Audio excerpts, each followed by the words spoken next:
Yeah, like I said, as far as Fihl, yeah, Hercules. Y'all gotta excuse me. I just laughed at something right before I pressed record. But Hercules, yeah, he decided to put this guy named Sequalar Mikrak in command to fight there in Fihl.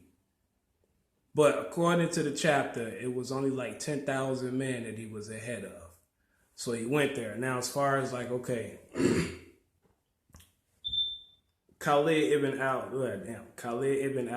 Oh, I know what it was. What I'm forgetting. Okay, yeah. Okay, now as far as like when Umar made Abu Ubaidah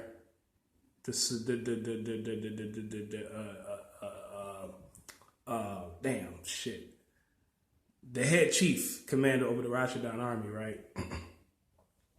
In the chapter, they were saying like whether he received a letter from Umar in Damascus or after Damascus, but right before the battle with Fihl. Now, I just wanted to make a note on that. I believe personally he received it in Damascus because based on the chapter as far as the battle with Bushra, and actually even before that, when he was going through central and southern fucking Syria, by the time he got to Damascus, remember, he was waiting outside one of the city gates for Abu Ubaidah for them to go to Bushra. So I believe possibly that's when he got the message.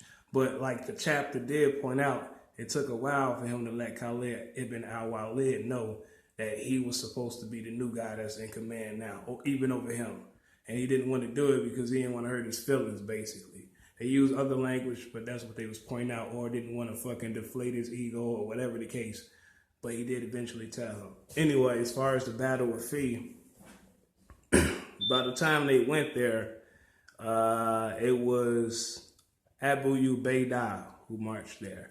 Make a long story short, because the chapter, like this chapter is real brief as far as like the parallel reference that I read from Al-Tabari. And that particular chapter, or that section at least, is much more in depth.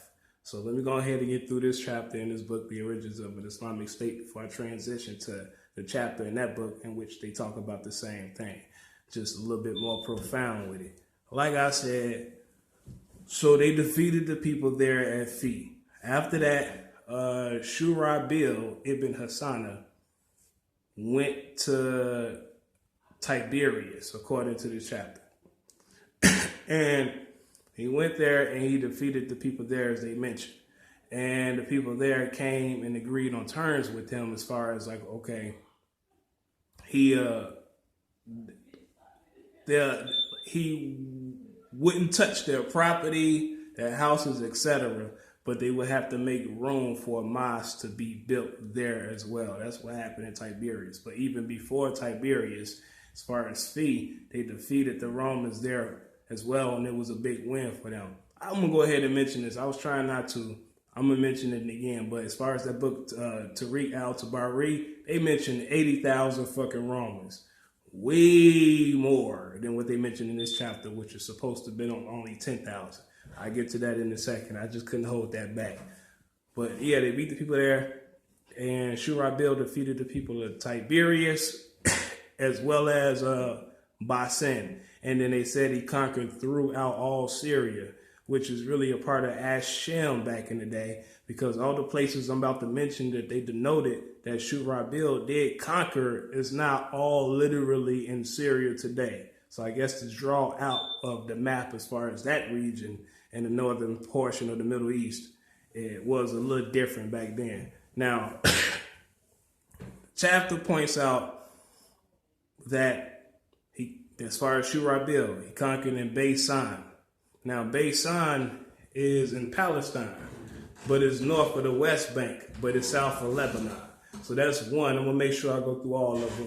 That's Basan. Another one was Beit Ras. Now, that's in northwest